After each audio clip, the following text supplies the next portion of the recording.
everyone, I'm here with a video in response to the OccultTea hashtag that has been going around. You may have seen some of them. Was made aware of this hashtag because I follow Candy, Soul, and Soil, and she did it, but she didn't start it. It was, I believe, the Redheaded Witch, Polish Folk Witch, and there was another person that had started this hashtag, and there's been a lot of responses. So I've seen her Candy, Soul, and Soils. I also saw Almoon 513's response as well. So it seems to be making the rounds, and I thought I would jump in and join in on the conversation.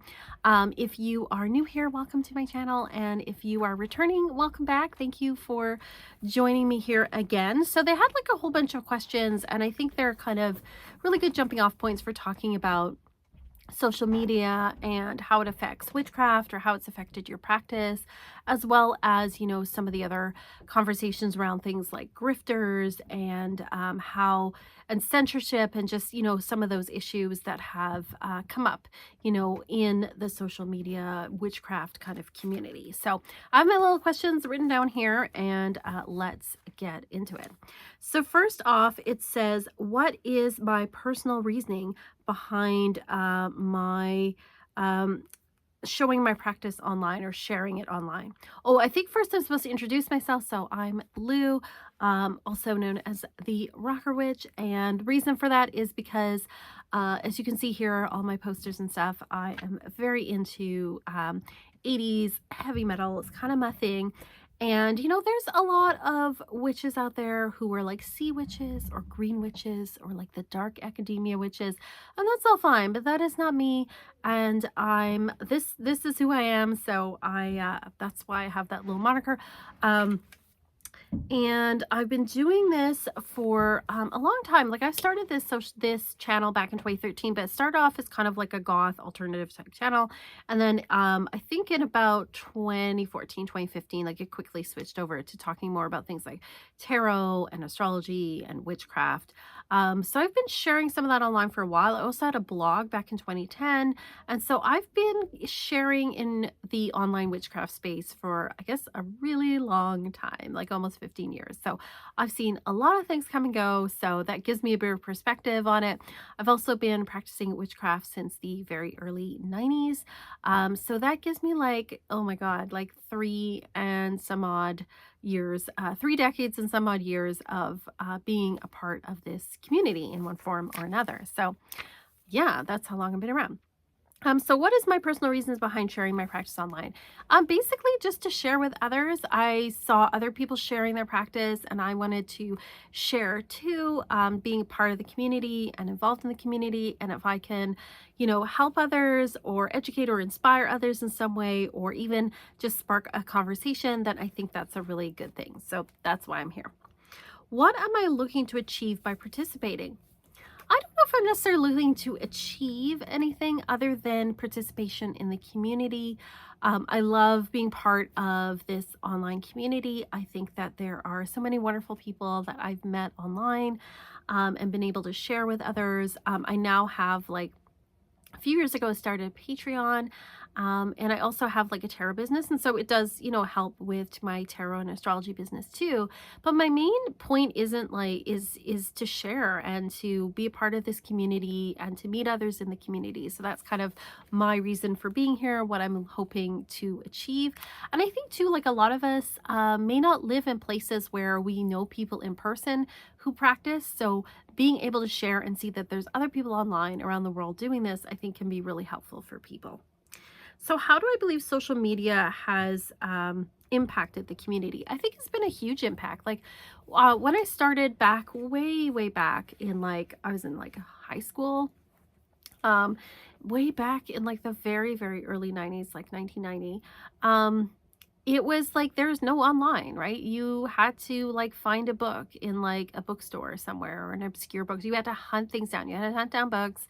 You had to try to meet people. I remember me and my friends, especially when I was in university, we were interested in, you know, witchcraft, but we didn't know anyone. And at the time, it was very much like, unless you have an in-person teacher, you were not a real witch, and you can't learn from books. But that's what we did. We learned from books. We worked together, we read books, we exchanged books. That's what we did. We did not have an online space. Like that just did not exist. And then when, the internet really started to pick up, even then there was like, maybe some odd forums and things and the odd website. And of course people remember was it Witchvox, where you would like go and see if there were people in your area. I'm in an area where there was like the odd meetup once a year, but it was, again, it was very sporadic, and older witches definitely, for good reasons, I think, because of things that have happened in the past, were not very out. So it was very hard to meet people who were experienced. So we basically learned from books, and that's what we did.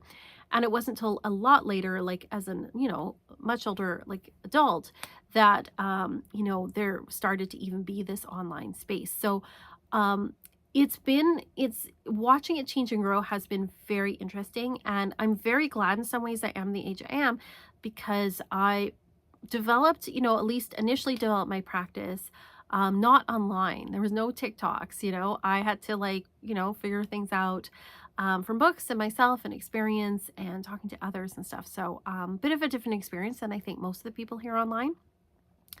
And I think that the social media, it's been good and bad. Like, I think most of it has been good in that we can connect with each other. And I think that's really wonderful. You get inspiration from people all over the world. People are sharing information, they're sharing their experiences. And I think that is so amazing and awesome, and a resource that, we did not have when I was younger. And I think it's amazing and great. On the bad side, though, I think there's a lot of misinformation too. And I think that short form video content is not always the best way to learn things, which seems to be what is most popular, especially, and I'm generalizing heavily, among younger audiences. I prefer long form content. I prefer YouTube videos, podcasts, that kind of thing, because you get more in depth and you kind of hear more about the person's thoughts and reasonings behind things, or the background of it, or more information. So that's my thoughts on that.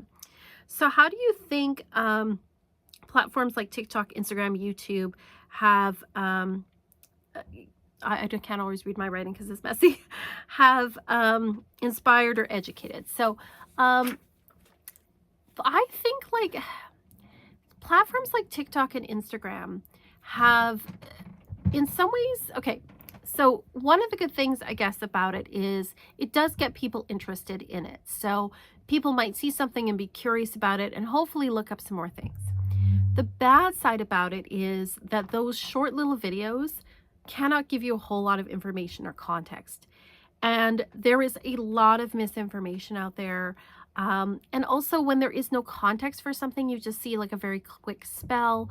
I think that that's not really very helpful to beginners. I also think the other thing is that there has become a lot of emphasis on aesthetics.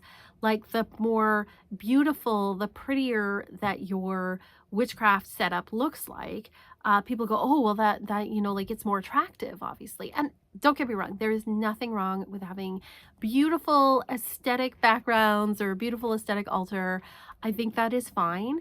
But I also think that it sets up people to like it's unrealistic, and people think they have to have those things in order to be like a legitimate witch, a legitimate practitioner, and that's just not the case. Like over here, this is my altar over here.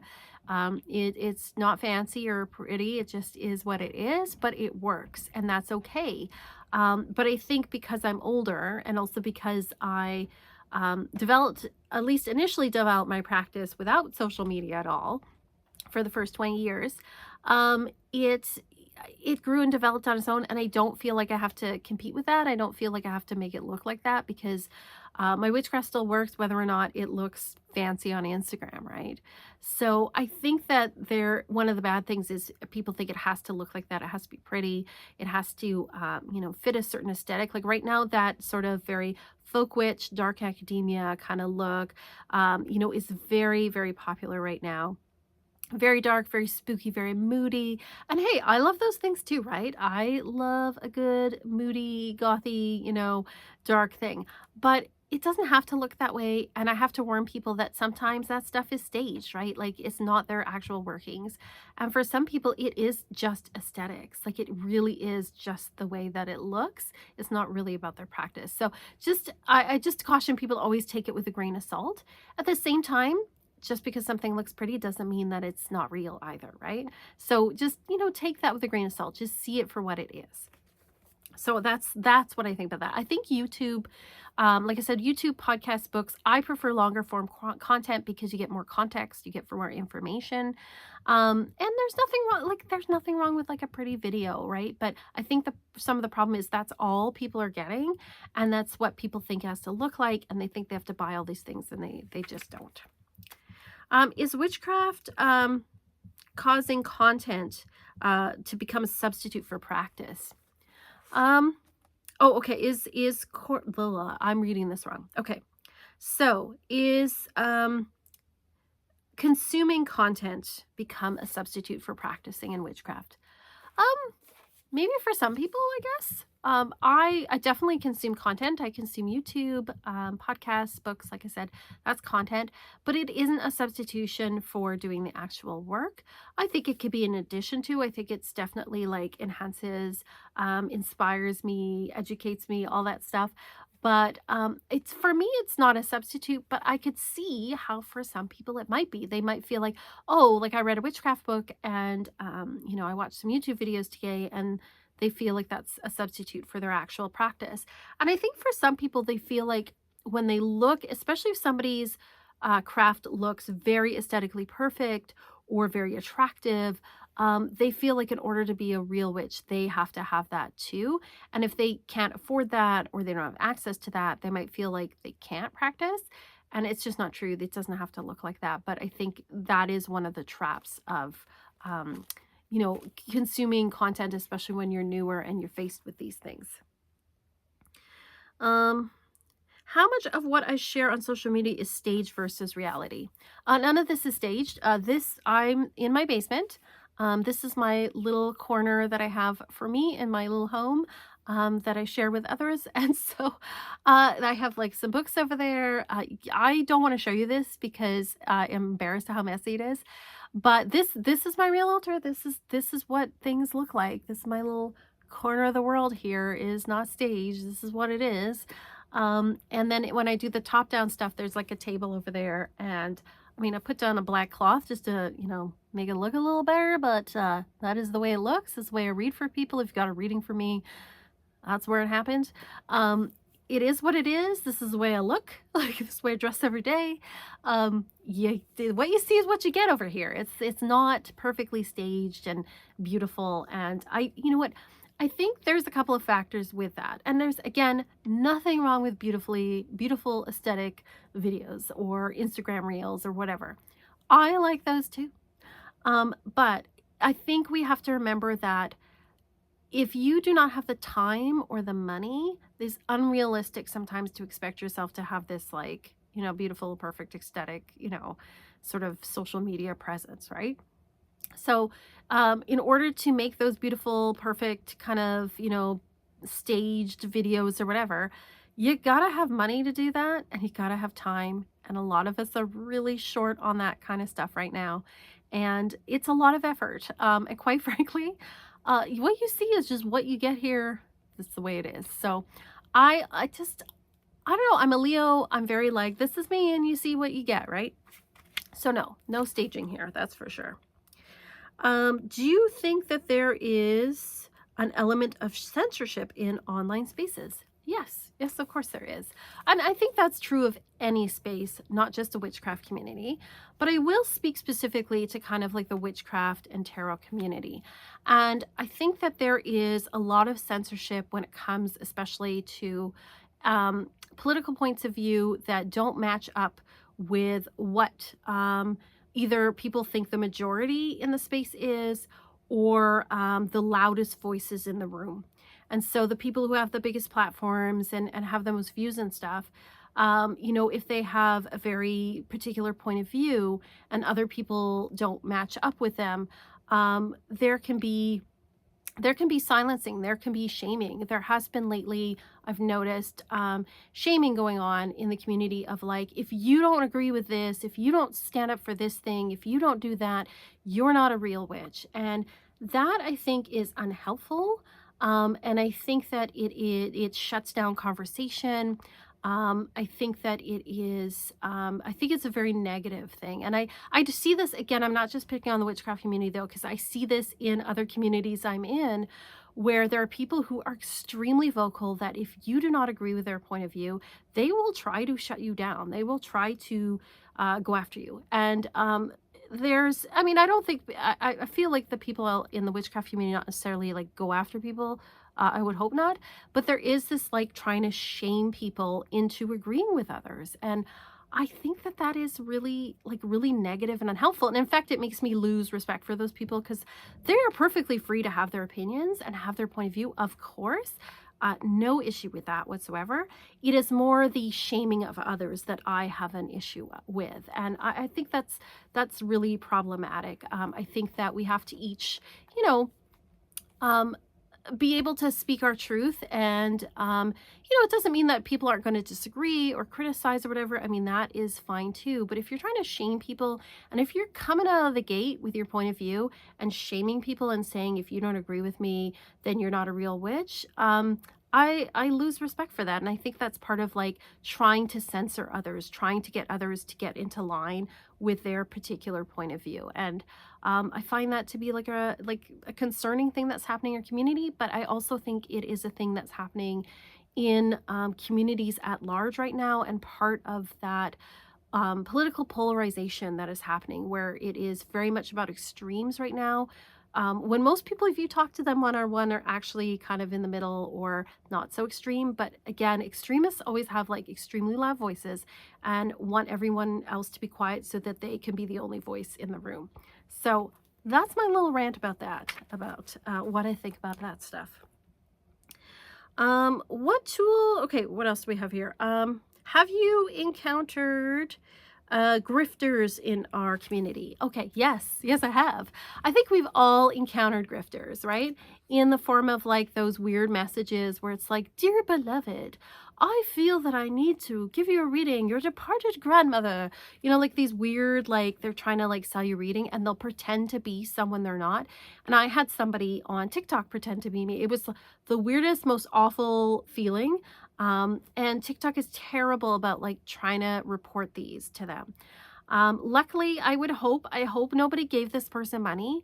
And like everybody else in this community, I'm telling you that I would never, ever send you a message saying, oh, I think you need a reading. Ever, ever, ever. That's not the way I operate. That's not the way anyone of any respectability operates. I have an Etsy shop. I have a Patreon. If you want to come and get a reading from me, you can. If not, totally okay as well. But I will never direct message you. Like it's just shady, right? And I think, I hope by now most people know that kind of stuff, but those things are still out there, right? They're still making the rounds. It's really awful. So that's the way that I've encountered it, and I think most people have encountered it. Some people were talking a bit about like emotional grifters. I'm not sure if I exactly know the means. I mean, there's people who, I don't necessarily agree with, but I don't think they're nefarious. Like, I don't think they're grifters. I mean, I'm sure there's some people out there like that, but I think just whatever you're consuming, have critical thinking. Think for yourself. Just take what works for you and discard the rest. And if somebody's giving you an ick factor or they're trying to shame you, as I said before, maybe that's somebody to walk away from, right? If they're giving you the ick, if they're being shamey, then just, like walk away from them. They're not for you, right? Maybe they're sort of somewhere else, but they're not for you. Trust your gut on these things. What tools are helpful to, what's the word? I can't always read my mind. About misrepresentation and knowing how, and how as a community we can protect against misinformation. Okay, or prevent misinformation. So, sorry, let me cut that out. So protecting against misinformation. Okay, so first of all, like I said, First of all, critical thinking is really important. Do not take anything anyone says as being like the gospel truth, including myself. I'm only a human being, right? So don't take anything as totally gospel truth. Ask yourself, like, does this make sense to me, right? Do I agree with this? What do I think of this, right? Critical thinking, really important. Um, Getting things from lots of different sources can also help too. So let's say you are interested in tarot, just as an example. Don't just watch like one tarot person, maybe a couple of others, get some different points of view so that you can kind of gauge, like, does this make sense? I think that that is really important. So critical thinking, asking questions, look at some of the other stuff they've done as well. Do you like their other stuff? Um, those kind of things. Like, just to me, it feels like common sense, but maybe that's not common sense anymore. But like critical thinking, trust your intuition. Look at multiple sources. I think is one way you can protect yourself against those kind of things. Also, if they direct message you again to saying, "Dearest beloved, I need to read for you," just block, delete. That is a grifter. Um, Preventing misinformation in the community. Oh, this is interesting because I don't think we necessarily can, right? And what one person thinks is misinformation may just be a disagreement, right? Like, people have different modes of practice and different opinions about that practice. And just because somebody doesn't practice in quite the same way as someone else does not mean they are spreading misinformation. It means that their practice is different. I think that if somebody makes an outrageous claim, maybe do some research and see if that outrageous claim has anything to back it up. Like, I remember there was some outrageous claims going around TikTok a while ago saying that tarot is a closed practice and it is cultural appropriation to read tarot unless you are of is it Romani background. I could be pronouncing that wrong, but it's just not true. Like, it's just not true. Like, look stuff up. You'll see tarot comes from northern Italy and it's spread to France and other parts of Europe. And it's not a closed practice. That's, to me, is just like, that is misinformation. But if somebody says something really crazy, wild out there, it's probably not true, but look it up, maybe there's some fact behind it. But again, this goes back to critical thinking and doing your research, and we can't prevent people. Like, people can say anything on the internet. That's the problem. People can say anything on the internet, right? And so just because somebody says something on the internet does not make it true. And but the thing is, we can't stop people from doing that, right? And if we try to, like, control everything where it's like, you can't say that, you can't say that, well, who gets to make those decisions, right? So you have to, like, think for yourself, critically think, look things up from reputable sources, with anything, including witchcraft, tarot, whatever. How does having a large following impact the perception of the creator? I think when people have a large following, sometimes some people, I think, will think that they have more authority than others. I think there are lots of reasons someone might have a large following. They could be like really great and have a lot of great information that people are loving to consume, which is awesome, right?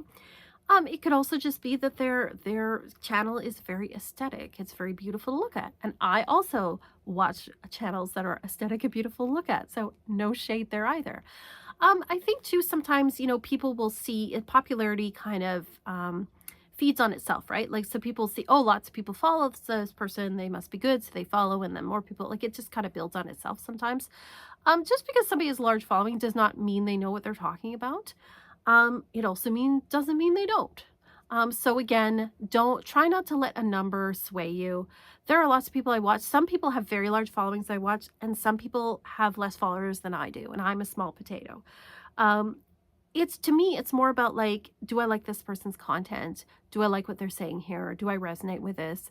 And I guess, again, that might be a function of being a little older and being around for a while, that the number doesn't sway me as much, because I've watched people, like, I must say, when I see somebody has a large following, I go, oh, what's this person doing? Because, maybe there could be, like, a really good reason, right? Like, and then sometimes I'll watch them and go, I don't resonate with this person at all. I don't know what they're talking about. And I don't say anything. I just, don't subscribe to them. But that doesn't mean other people can't subscribe to them. So I think sometimes people think if something has a lot of, or someone has a lot of followers, they have authority, but that is not necessarily the case. Yeah. that's what I have to say about that. And for people with large followings, good for them. Mind you, in the witchcraft community, a large following to me is anybody who has like 10, 20,000 followers and up. This is not a huge community, so there's not like, I think we take what we can get. That's for sure. It's a smaller community. Um, how does one maintain the balance of authenticity and content creation? Everything you see here is authentic. I'm talking about my practice and what I think of tarot and what I think of different books, and sometimes talk a little bit about music and creativity and things. So what you see is what you get here. Now, that doesn't mean I show you every single thing. I keep the workings I do private. But yeah, what you see is what you get over here. When I follow other creators, does it make me feel inspired or does it give me FOMO? If I'm following someone, it's because they inspire me in some way. So if I'm following someone, I'm inspired by them. I like what they're doing. I'm enjoying their content. And so, yeah, for sure. When I watch people, I'm definitely inspired by them. That's why I watch them. I watch them because they inspire me. Does it create feelings of FOMO? Not really. I guess because, again, I've had my practice for a long time. I don't really feel like I'm missing out in the witchcraft community. Now, when it comes to tarot and stuff, sometimes I will see a deck where I'm like, oh, I really would like that deck, but it is like a Kickstarter, like it's an independent deck and it's really expensive. And I might be like, oh, well, I can't really afford that. But you know what? I have other financial priorities in my life right now. It's not like a huge deal. And I always figure like if something's meant for me, it will make its way to me. So not really, I guess. If I experience FOMO, how has it left me feeling vulnerable or taken advantage of? I haven't really, no, I would never extend my resources just to get something. I wouldn't. One thing, okay, so one thing I did see that, remember there were a lot of people that were getting like the witch's moon boxes and stuff. And they looked great and beautiful and I'd love one, but it was just not in my resources at the time. I did get the Roots box for a while, which was really good, and it was in my budget. I would never overextend my budget. I have a budget, I have to work with it. So I don't overextend because I have responsibilities. I have a family, I'm an adult, I have responsibilities. I cannot be just doing that. So I guess, yeah, no, I've never felt like that I spent too much money or, that I was taken advantage of or anything like that. So I can't really speak to that because I try to work within my means, I guess. When practicing my craft, do I find myself copying what I do or comparing what I do to what I've seen other people do online? No, I have been inspired by people doing things online for sure, but I don't compare my practice to others because their practice is their practice and my practice is my practice. They are separate. They are different. So no, I don't find myself comparing that to it.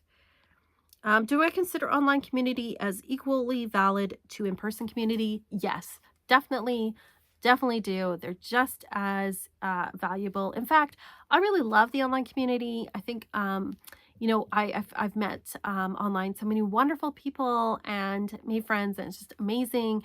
And I love reading all the comments and stuff. And I think it's amazing that we can connect with people all over the world. It's so cool.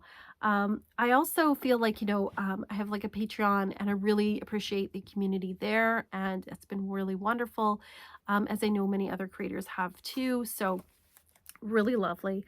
How has online community inspired me? I can't read my writing. Bad handwriting. Has inspired me as a person and a practitioner. It's definitely inspired me as a person, just knowing that there's other people out there that are practicing. It's helped me learn about other cool books that are out there. It's helped me to grow my practice, being confident in it. It has definitely it just inspired me with like, oh, that looks really neat. I might try that. Or, like it's just I just feel like it's helped me in my craft. Like I feel like I had a really good strong base. And then seeing people do other things helped me to be like, oh, I should try that. Or oh, somebody else does that. Like it's just I think made me feel more confident about things, which is really great. What are some of the dangers of the phenomenon of capitalizing off of the witchcraft community? I'm not sure exactly what they mean by this, but I mean, witchcraft has become more popular. I'm okay with that. I've seen it come and go now several times where witchcraft has been popular and then not, popular and then not. And when it is popular, I try to take advantage of it. There's more books, there's more supplies, there's more places to go. I'll take advantage of it because at some point it's going to go down again where it's not. So I just take advantage of it while I can. I think, some people worry that the dangers is that it gets watered down or that, people dabble in it. Well, that's how sometimes people get interested, like anything. Like I see this conversation in the goth community. I see this conversation in the metal community. I just see this conversation all over the place where it's like when something's really popular, people are like, oh no, it's going to get watered down, or people don't really understand it, or whatever. And yeah, maybe they don't. Maybe they don't. But take advantage while it's here. Get what you can while you can. And then also, there's going to be people who start dabbling in it and then they get really into it. And then that's like their thing. So it brings more people in. So it's a good thing. Um, have I been personally affected by... Oh God, again, I apologize. I should have written this clear. Have I been personally affected by this or seen someone affected by this? Again, I guess when I was younger, I would get more angry about it, but now I'm just like, whatever. If somebody is just sort of like casually interested in it, that's fine. They go on to other things. Maybe it'll lead them somewhere else where they want to go. And if somebody gets into it, great. I don't know. Feel like doesn't really affect me. Should there be paywall communities? Yes. As somebody with a Patreon, I can say yes. Because then there you can be like a little more specific. It's great for teaching. Like I do a lot of teaching on Patreon, so it's really great for that. So yeah, I think that those have also been really helpful to a lot of practitioners. I think also it's provided like a safe space where people can teach things and people can learn without like trolls and stuff coming in. So I think it's really great. Those kind of things. How does one ensure the authenticity of courses? Again, this is a hard thing to police. But I think that, if you're thinking of taking a course with someone, look at the other stuff that they do. If you like the other stuff that they do, like the free stuff they're doing, I think that you're probably pretty safe in paying for something as long as what you, and make sure that it's not something you feel is outrageous. There's a balance because people are giving their time and energy, and just like teaching any course of any subject, people should be compensated. At the same time, though, if somebody's charging you like $1,000 for a tarot course, that is like just an example.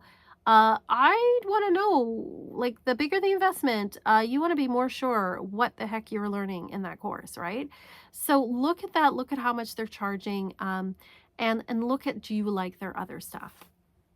So I think that is all of the questions that they have there. I might have missed maybe one or two, but that's about it. But I don't know. I think it's an interesting conversation. I think that the older I get, the less I worry about policing other people's practices.